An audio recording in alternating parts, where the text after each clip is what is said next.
light of mine, I'm gonna let it shine. This little light of mine, I'm gonna let it shine, let it shine, let it shine, let it shine. Hello, hello, hello once again. Greetings to you, my fellow friends.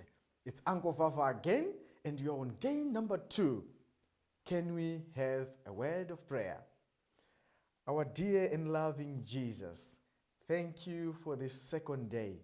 May you help us as we learn today's lesson. Amen.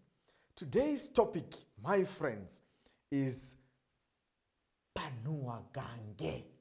Ha! Gange, that's a Shona word. Do you know that big black ant usually comes out during the rainy days? Ha! So that ant, I remember when we were children, when I was your age to some extent, we were playing Nodo. We could play different games. So during Nodo time, whereby you'll be throwing that object in the sky, you just pick a few seeds, you select one, then you go to another level, you leave 2, you leave 3, and so forth and so forth. So when we were playing, all of a sudden, you could start smelling something bad. There's a bad smell here. What's that? What's that? So this at the time we were knowing that if you sense that smell, once you hear that smell, something is not right. The black ant has been disturbed. So we could run away. We could leave all our toys. We could leave everything there. You run for your life. Because once that big black ant bites you, my friend, it was not good. It was something else. You could cry. You could swell. A lot of things could happen to you. So it was not good. Once you feel that there's something not right here, we could flee from all directions. Wow! Can you imagine? It's the topic today. Panua Gange. Can you say it again? Panua Gange. All right, before we go any further, let us read our scripture from the book of 1 Peter, chapter 5. I'm going to read verse number 8. Be sober and vigilant, because your adversary, the devil, walks about like a roaring lion, seeking whom he may devour. So the Bible is saying, you and me, we must be sober. Because the devil is walking around like a lion. He's rolling. Can you roar like a lion? So that's what the devil is doing. All he wants to do, he wants to devour someone. He wants to destroy someone. He wants to distract someone. He doesn't want you and me to walk with Jesus. He doesn't woo and me to live the life that Jesus requires, the life that Jesus wants, the peaceful life, the righteous life, a holy life. So the devil, I'm likening the devil like a big black ant today. So the big black ant is doing different things, guys, in this world. The big black ant, I remember when we were children, we couldn't even sing a song. It was something that was fearful, even until today. If you see that big black ant, you won't feel secure anymore. So these things that are happening nowadays, you remember and try to recall again. There are these friends who do bad things. The devil is using other people even to smoke. Are you there? Others are doing dirty things on Facebook. Come on, guys. Come on. Panua Gange. Iwewe ivai papo. I remember when we were young, we could not stay at such a place. It was a bad, very bad place. Oh, this world, there are different people. There are good people. There are bad people. And the devil sometimes even uses people to reach to other people. You know that. But what do we do? What can I do as a child? You need to flee away from a place that this big black ant is smelling. Are you going? Are you listening? Are you understanding what I'm saying? Guys, you need to flee from that big black ant before it bites you. Stop associating with that bad friend. You know her. You know him. Run away from that. Stay away from that. Because they will distract your peaceful, your righteous, and your holy life. Are you there? Do you promise me that when you smell this big black ant, you will run away? Are you promising me that you will live the life that God wants you to live accordingly? If so, can we just smile? Smile? Are you there? Oh, yes, you are there. Let me pray for you before I leave today's lesson. Let's pray. Thank you, Jesus, because you love us. Thank you, our Lord, because you warn us even before time. May you help us to live as a righteous life as we can. We know the Holy Spirit can help us. We pray that us and our families will live according to your will. In Jesus' name, amen. Faro wangu kuchingamidzai kuke meeting 2021 theme yedu gore rino kuchine tariro. Toda kutenda mukati mezuva ranhasi. Zita ndodzi Pastor Mutara wekwamutare. Mukati mezuva ranhasi toda kupai muparidzi achakuparidzirai mukati mezuva ranhasi. Vanove Dr. Mzira, munovaziva vazhinji venyu. Regai tisatore nguva yavo yakawanda. Toda kuvapa nguva Mwari avape shoko vagotaura kwatiri tigokomborerwa. Regai tinamate tibve tapinda mukati mepurogiramu yedu. Baba wedu vari kumusoro kudenga, toda kutendai neupenyu hwezuva ranhasi. Tinoisa muparidzi wedu Dr. Mzira mukati maoko enyu. Vapei shoko, vasimbisei, mumire navo, tigokomborerwa, tigorapwa, tigosimbiswa. Muzita raJesu tinonamata. Amen.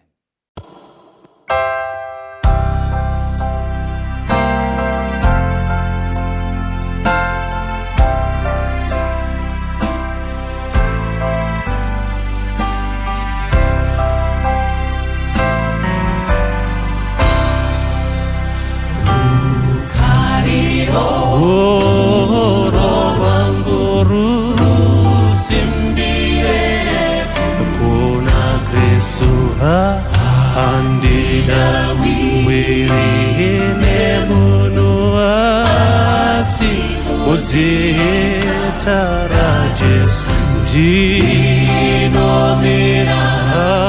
kuna Jesu ndiye dombo neyo yangu chimwe ndichanyura zangu kuti alikwa vangeli matsitsi dzake imbo mumepo yesimbaru wake ini ndinomira kuna Jesu ndiye dombo neyo yangu chene ndichanyura chirangano chake ichonde chitsetso chero paro zvinondipa iroro simbiro pakati pematambudzo yene ndinomira ikoko na Jesu ndiye dombo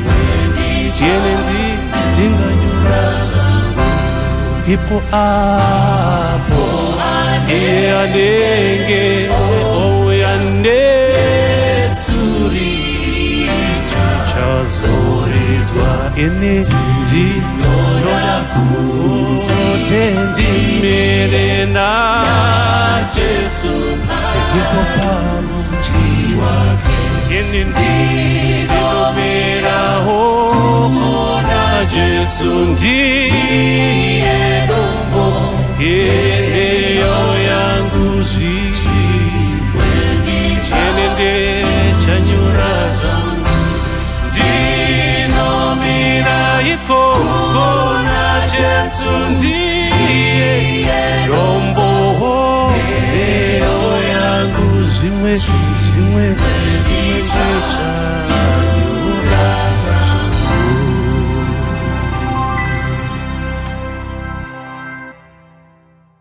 Ndoda kuchingamidzai kumharidzo yanhasi pamusangano uno wematumba mugore rino ra2021 patiri kumanya nedingindira rinoti kuchine tariro kunyange zvakadaro. Ukahwa munhu ari kuti kuchine tariro kunyange zvakadaro, zvinopa pfungwa yekuti zvinhu zvava zvisina kumira zvakanaka. Panga paine matambudziko, paine kurwidzana, paine zvinhu zvisina kumira zvakanaka, asi kunyange zvakadaro tariro inowanikwa pasituation yakadaro. Nguva ino toda kuti tidzidze pamusoro wenyaya unotiwo rudo mumusha. Allow me to say, kana misha yedu, dzimba dzedu dzakamira zvakanaka, mine rudo, even the world at large inogara zvakanaka nemhaka yekuti mumba mune rudo. Munhu ari kubva mumba musina rudo akaenda kunze uko, zvaanosangana nazvo anogona kuita hasha, anogona kuita zvisingafungidzirwi nemhaka yekuti kumba hazvina kumira zvakanaka. Asi kana kumba zvakamira zvakanaka, panyaya yerudo zvose zvinofamba zvakanaka. Zvakakosha kuti mukati menguva ino musangano wematumba tiine COVID-19, tiine other challenges, tiine national lockdown iyoyi, kunyange zvakadaro rudo mumusha ngarwanikwe. Toda kudzidza kubva kuna Deuteronomy 13 ndima yechina. Deuteronomy 13 ndima yechina. Ndichaiverenga panapa. Inotiyo, wanano ngaikudzwe navose, nenhoo ngairege kuva nemhosva, nokuti Mwari achatongesa mhombwe nevanofeva.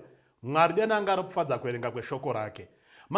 Munguva ino hatina nguva yekutaura zvakawanda-wanda. Toda kungotsimbidzira nyaya yekuti wanano ngaikudzwe navose. Yeupombwe inotongodawo iri nyaya yakazvimirira.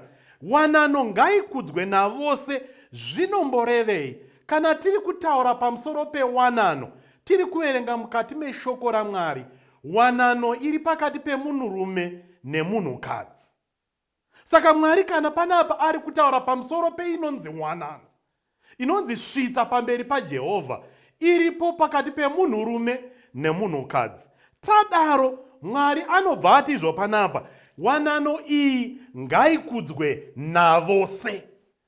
Vose, it's inclusive. Inobata mai, inobata baba, inobata vana, inobata maneighbors, inobata vekubasa, inobata vekuchikoro, inobata anongonzi munhu akasikwa nemufananidzo waMwari. Having said that, Mwari pano anobva ati izvo, wanano ngaikudzwe nemunhu wose. Muchaona iko zvino imwe misha yakuputswa nekuda kweeducation. Mumwe adzidza kudarika mumwe, obva ati aina handichagona kugara newe nekuti hauna kudzidza. Vamwe vakurambana nekuda kwemawork commitments. Iwe basa rawinara harina mari yakawanda kudarika yandiinayo. Regai nditi pano Mwari ari kuti izvo, wanano ngaikudzwe navose. Ende muchaona kuti izvo, nyaya yekuti ngaikudzwe navose zvinoda total commitment. It's not a temporal union, it's a permanent union. Zvinoda kuti iwewe neni tive committed mukati mewanano. Muchaona kuti kune vamwe vakupinda mukati mewanano nokuda kwekuti vari kuda kutsvaka mari. Vanonyanyoda mari kuda murume, vanonyanyoda mari kudarika mudzimai waari kuroora, vanonyanyoda mbiri nemotikari nezvakawanda kudarika munhu waari kuroora. Nechikonzero ichocho zvinokonzera matambudziko akawanda. Mamwe matambudziko andinosangana nawo samarriage officer ndeyekuti izvo, pamwe pacho unoona ana mbuya vanoti usaroorwa neuyuyu nemhaka yekuti haana mari. Vamwe ana mwene vachiti usaroora uyu nekuti haana mari. Vanosvika vakuita matambudziko kana vakaita go ahead vakaroorana panoitika matambudziko makuru. Ndosaka bhaibheri pano Hebrews ari kuti izvo wanano ngaikudzwe navose. Tikafambira mberi tichienda kuna vaEfeso. VaEfeso chapter 5 verse ya 22. VaEfeso chapter 5 verse ya 22 uchitaura kumadzimai inoti, imi vakadzi muzviise pasi pevarume venyu chaivo, sezvamunoita kuna She, nekuti murume musoro wemukadzi, saKristuwo musoro wekereke, iye amene ndiye muponesi wemuviri wedu. Ari kuti izvo to the ladies, imi vakadzi zviisei pasi pevarume venyu chaivo. Kwete murume wopa next door, kwete murume wekubasa, boss wekubasa, kwete director wekubasa, asi hanzi pamurume wako chaivo chaivo. Maimboona kuti zviri nyore here kune mamwe madzimai kupa respect kune munhu wepa next door asingapi respect kune murume wake. Kana vashanyirwa isiri COVID-19 vari kupiwa chikafu, murume agara anopiwa muchiplate chisingaite, mukapu isingaite, asi muyenzi auya anopiwa mune the best plate iripo. Zvikanzi izvo panapa naveEfeso chapter 5 ndima ya 22, imi vakadzi zviisei pasi pevarume venyu chaivo. In other words, zvakakosha kuti tizive maroles edu o mabasa edu sevanhurume, mabasa edu sevanhukadzi. Panimwe semina ndichiita, mudzimai akasimudza ruoko akati kunyangwe varume vari musoro yemba, inini ndini bhareta racho. Zvinoreva kuti izvo anga ari kuti kunyangwe ari yemusoro wemba, ini ndini bhareta ndiri pamusoro pemusoro wake. Mumwe ndiye akazoti akunyangwe akava musoro wemba, ini ndini huro yacho. I'll decide kuti achaenda kurudyi here, achaenda kuruboshwe here. Shoko raMwari panapa ratiro, imi vakadzi zviisei pasi pevarume venyu, nekuti murume musoro wemba, saKristu womusoro wekereke. Muchaona kuti Kristu paakaya pano panyika, chinangwa chake chaiva chekutsvaka nekuponesa vakarashika. Ende ukama huri pana Kristu nesangano rake ndo ukama hunofana kuvapo pana baba namai vakaroorana. Ende hensi Mwari pana ari kuti izvo, imi madzimai zviisei pasi pevarume venyu chaivo chaivo. Muchaona ukazviisa pasi pemurume wako chaiye, kunyangwe salari yose inouya, zvose unova in control nemhaka yekuti watora rolo yako, watora chinzvimbo chako samai. Regai tiende mberi tione vaEfeso chapter 5 verse ya 25. Inoti kudii yakanangana nevarume. Inoti, imwi varume idai vakadzi venyu Kristu sezvaakada kereke, akazvipa nokuda kwayo. Mukaverenga shoko kubva kuna Genesis kuna zvakazarurwa, ane right, ane kodzero yekuda murume. Zvikanzi murume, varume idai vakadzi venyu. Hazvina kunzi idai vakadzi vepa next door. Hazvina kunzi ida secretary wekubasa kwako. Hazvina kunzi ida subordinate ari kubasa kwako. Asi hanzi ida mukadzi wako sezvo Kristu akadawo kereke yake. Regai timboona kuti Kristu akambodini.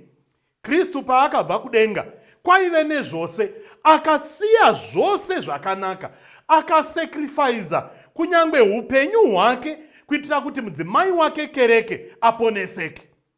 Akapa zvose upenyu hwake kuitira kuti mudzimai kereke irarame. Saka ndiri kuti izvo panapa, varume ngatide vakadzi vedu.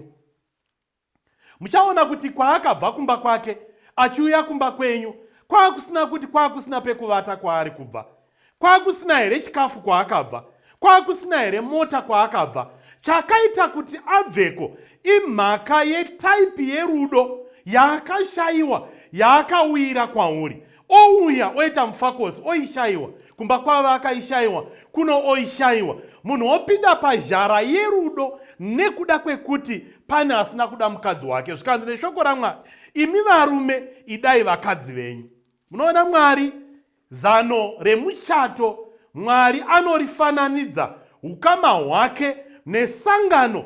That object lesson haifani kudisturbewa, haifani kuputsiwa, nokuti ndo zano rakaisiwa naMwari kubvira pakutanga ende tinogona kuda vakadzi vedu sei? Tinogona kuda nekuronga pamwe chete. Budgeting. When was the last time pamakaronga muri yenyu muri pamwe chete? Tatambira mari yakati. Mwedzi uno tichadyei, tichafukei, mari yedu tichaispenda zvakadini, tichaipambadza takadini. Mukaronga muri pamwe chete, kuratidza rudo neumwe chete semhuri. Kuronga even pamusoro pevana. Vana vedu vachaenda kuzvikoro zvipi? Tinozviafoda here? Tinokwanisa kubhadhara mafizi here? Tinokwanisa kuvaendesa here kwavanoda? Tinokwanisa here kuita izvo nezvozvozvo? Tichironga tiri pamwe chete. Saka nyaya iripo iri kunana baba, ngatide vakadzi vedu. Ndinowanzopa mucherechedzo wekuti kuda mukadzi anofananidzwa negomo.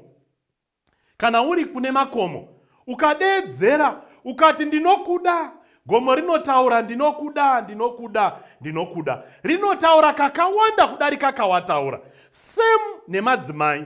Ukamaratidza kuti unomada, iye anoenda muoverdrive yekuda kudarika zvawataura. Asi ukaitawo the opposite is true.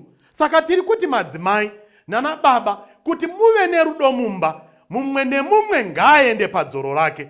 Peter wakutanga chapter 3 ndima ya 7 anotaura nyaya iyi, anoti saizvozvo imwi varume garai nevakadzi venyu nokuziva, muchikudza mukadzi muchiti ndiwo mudziyo une simba duku kwamuri, zvavari vadyi venhaka venyasha voupenyu pamwe chete nemwi, kuti minyengetero yenyu irege kudziviswa. Saka hanzi vana baba, garai nekuziva. In other words, you and I need to be knowledgeable. Tinofana kutoziva, kutoverenga, udzidze. Ndorangarira munyori anonyora anonzi Robert J. Willand. Pane chimwe chinyorwa chake bhuku rinonzi Marriage Work in Today's World, papage 46. Anoti izvo, vazhinji ndichaitaura nechichona, vazhinji vanotora nguva yavo vachitsvagurudza motikari dzakamboshandiswa vari kuda kutenga imwe yacho, vachiona kuti mileage iri sei, kunze kwayo yakamira sei, mukati yakamira sei, injini yakamira sei.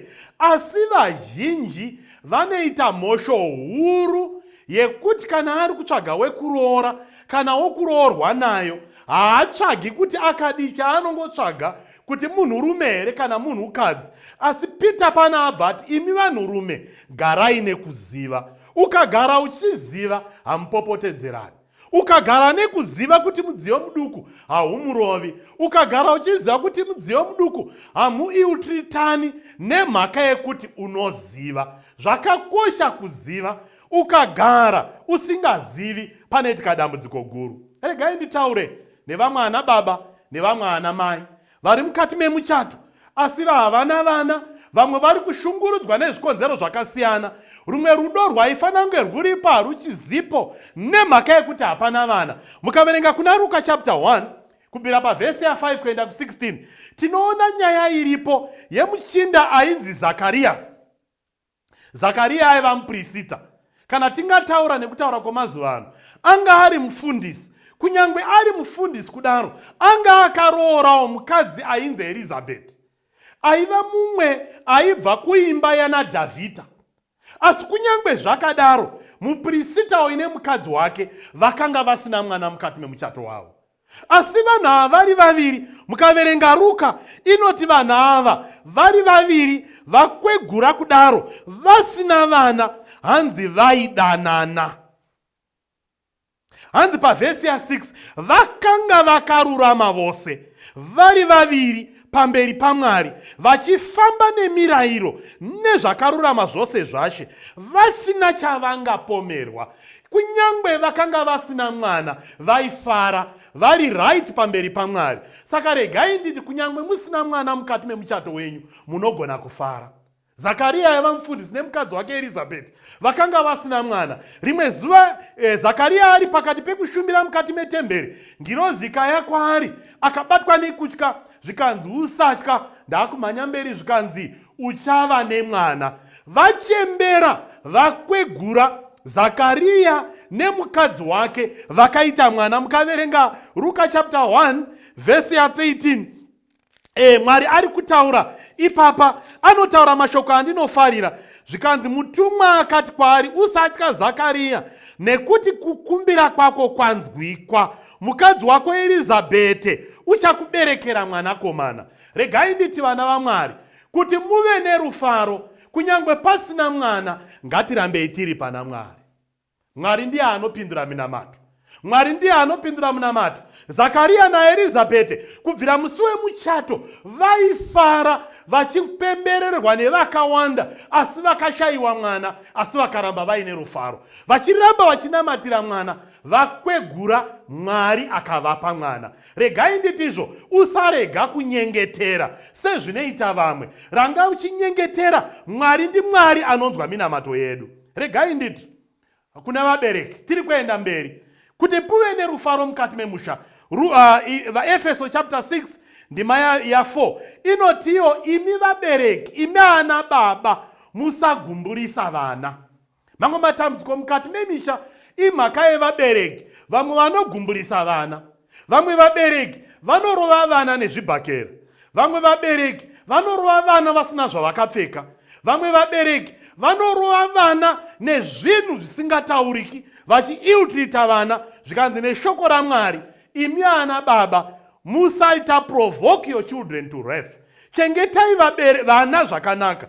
Regai ndibve ndaenda kuvana ndikatizvo, vabereki tiri kuchengeta vana zvakanaka, tisiri kuvailtrita, tiri kuita zvose zvatingaita. Regai nditizvo, zvakakosha. Kune vamwe rimwe dambudziko ratinowana, vana vachata, mwanakomana akasiyirwa imba nevabereki, asi mai vemukadzi vanogona kuti hatidi kuti muinde kunogara uku, indai munotsvaga imwe imba, musagara apa. Voshungurudzika, vodzika mavaenda kwavasingagoni kuafodha. Kupindira kwana vamwene, kupindura kwana tezvara, kupindura kwezvakasiyana siyana. Regai nditi kuve kuti muve nerufaro mukati memba, mumwe nemumwe ngaapinde padzoro rake. Ndosaka dingindira redu riri kuti kunyangwe zvinhu zvakadaro, kuchine tariro. Kunyangwe paine disorder mukati memhuri, tariro ichiripo, unogona kushandura kararamiro kawanga uchiita. Ndosaka gore rino pamusangano wematumba tiri kuti ngamuve nerufaro mukati memba. Ende munomboziva iko zvino taakuspenda nguva zhinji tiri mukati memba. Vamwe vatova nemwedzi yaakudarika 3 vari mukati memisha yavo, baba namai nevana, hapana ari kuenda kubasa. Vamwe vakatodzingwa mabasa, vamwe havasina zvekudya, vamwe havasina zvekufuka, vamwe vakupopotedzana nemhaka yematambudziko. Regai nditi vana vaMwari, upenyu hufupi, ngatitei unani hwedu kuti mumba munge muine rudo mukati menguva dzose. Regai nditaure kuvana. Kune vabereki vamwe vari kurwara iko zvino nekuda kwevana vavo. Kune vamwe vari kufara nekuda kwevana vavo. Vana vanogona kuita kuti vana vafare, vabereki vafare, kana kuti vashurware. Vanogona kuti vabereki vagare vaine mufaro, kana kuti vagare vaine matambudziko. VaEfeso chapter 6 inotaura mashoko andoda kuverenga pano. VaEfeso chapter 6 verse ya 1 ane nyaya yaanotaura. Inoti, imi vana teerera vabereki venyu munashe, nekuti ndizvo zvakarurama, zvinokodzera, zvinotarisirwa kuti iwe semwana uteerere vabereki venyu. Vhesi ya 2 inoti, kudza baba vako namai vako, ndiwo murayiro wokutanga une chipikirwa kuti uitirwe zvakanaka, ugare nguva refu panyika. Regai nditi, zvine chikomborero kukudza vabereki. Kune vamwe vana vanodhiraivha mota dzinokosha, dzinodhura, asi mubereki achigara mudangwaza remba. Kune vana vamwe vanotenga madesigner clothes, madesigner suits, madesigner shoes, yeti mubereki haana chekudya, haana chokufuka, ari kutoshayiwa kuti orarama sei, asi mwana aripo. I remember another experience kwandakaenda kunoviga mumwe mubereki. Tasvika ikoko takahwa tsitsi neurombo nezvatakaona. Mubereki vanhu vaita madonation ekutotsvaga huni kuti vavate mavari kuvata vari pamoto, nekuti mubereki uyu anga asina kana magumbezi anoonekera. Asi vana vari vanofamba vachidoneta mumatauni, varombo vachidhoneta, vakati vachidhoneta, vakati vachidhoneta. Imwe dambudziko rinonetsa nderekuti mubereki uyu ndiye akakuchengeta, akwegura kudaro akunzi chaachikwambo, akunzi anotiroya. Kana aida kukuroya akatadza sei kubvira pawakazvarwa? Akatadza sei kunyange uchiri nhumbu? Zvinokosha vana, kana uri kuda chikomborero, kana uri kuda zvikomborero kubva kuna Mwari, chengeta vabereki. Usapindire munyaya dzekunetsana kwababa namai vako. Kunyange baba vako namai vako vakarambana, kunyange baba vako namai vako vakaiutiritana, don't take sides. Baba vako ndi baba vako, mai vako ndi mai vako. Baba havatengwi, mai havatengwi. Iwe tora nzvimbo yako semwana, usajoinire pabopoto rababa namai. Tikadaro misha yedu ichafara, Mwari achatikomborera. Zvosaka Mwari pano ati, imi vana teererai vabereki venyu munazvo. Mwari ari kutarisa mukati megore rino remusangano wematumba. Uri kutarisa musha wako, unogona kuona pasina tariro. Unoti ukatarisa baba vako unoona vari hopeless. Ukatarisa mai vako unogona kuona kunge vasina tariro. Ukatarira mwana wako unogona kuona kunge pasina tariro. Ukatarisa kuti ndichaita mwana here kana kuti kwete, unogona kuona pasina tariro. Regai nditi kunyange ungaita mwana kana ungashayiwa mwana, ngamuve nerufaro mukati memisha yedu. Maimboziva here kuti Mwari akatarisa misha yedu? Ellen White achitaurisawo nyaya iyoyi anoti misha yedu ngaive zvitenga zvidoko. Nemamwe mashoko, zvinoitwa kudenga ngazviitwe mimisha yedu, ngazviitwe mukati medzimba dzedu. Ukama hwababa namai ngahuve ukama hwakanaka. Ukama hwababa namai nevana ngahufembe zvakanaka. Maimboziva here kuti mimwe misha vana vanotora masides, votoita timu yamai inenge ichirwa nababa, vamwe voita timu yababa nevana vachirwa namai. Izvozvo Mwari haafariri. Izvozvo Mwari zvikomborera hazviuyi mukati memisha, nekuti hachiziri chitenga chidoko, chatova chitenga chadhiabhorosi. Saka destination yechitenga chadhiabhorosi kuenda kugehena. Asi chikava chitenga chidoko sekutaura kunoita shoko raMwari, Mwari achakomborera. Ndiri kuti izvo kuna Hebrews chapter 13 verse ya 1 ndakuvhara. Rudo pakati pehama nerugare ngazvive pakati pedu. Nguva ino toda kuti vana vaMwari, zvinogona kuti musina mukati merudo mukati memba yenyu. Wanga wakutofunga zvekuramba mukadzi wauinaye, wanga wakutofunga kuramba murume wauinaye, wanga wakuramba kusaita reconcile nevanakomana vako, wanga wakusironga kuita reconcile nevanasikana vako. Asi regai nditi vana vaMwari, nekuda kwaKristu Jesu ngatigone kuwadzana, tidzokedzane, nekuti denga ratiri kuenda idenga rimwe chete. Kana tikatadza kuwirirana tichiri kuno kwedenga, tingazowirirana here taakune rimwe divi? Regai nditi vana vaMwari, zvinogona kunge marriage yako yakadisturbwa asi pachine tariro. Unogona kunge wakaita unequal yoking, iko zvino waakuchema, waakuungudza asi pachine tariro. Vana vasingateereri asi pachine tariro vanogona kutanga patsva.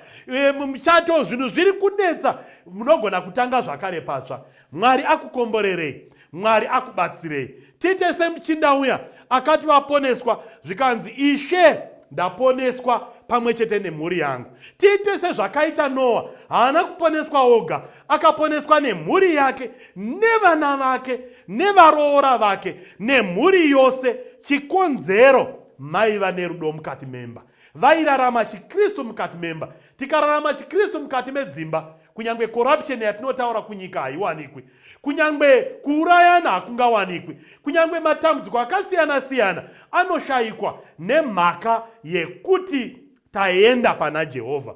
Mwari atikomborere, Mwari atibatsire. Toda kunamatira avo vari mumatambudziko, toda kunamata neavo vari kufamba zvakanaka mukati meupenyu. Ngatinamatei pamwe chete. Baba vedu vari kumusha kumusoro kudenga, toda kukutendai nechidzidzo chamatipa mukati megore rino musangano uno wematumba, kuti tigone kuva nerudo mukati memisha yedu. Wanano ikudzwe navose, wanano iitwe kuti irespectwe nemunhu wose. Muve nerufaro pakati pababa namai, rufaro ana baba, mai nevana nevavanogara navo. Misha yedu ive zvitenga zvidoko. Pamunoponesawo vamwe, nesu mutiponesewo. Kune vamwe vari mumatambudziko, pindirai mukati memichato yavo, pindirai mukati mevana vavo, pindirai mukati mevarume vavo, pindirai mukati mevakadzi vavo. Pamunoponesa, mutiponese tiri pamwe chete. Tonamata zvose tichipota nezita raJesu anogara nekusingaperi. Amen.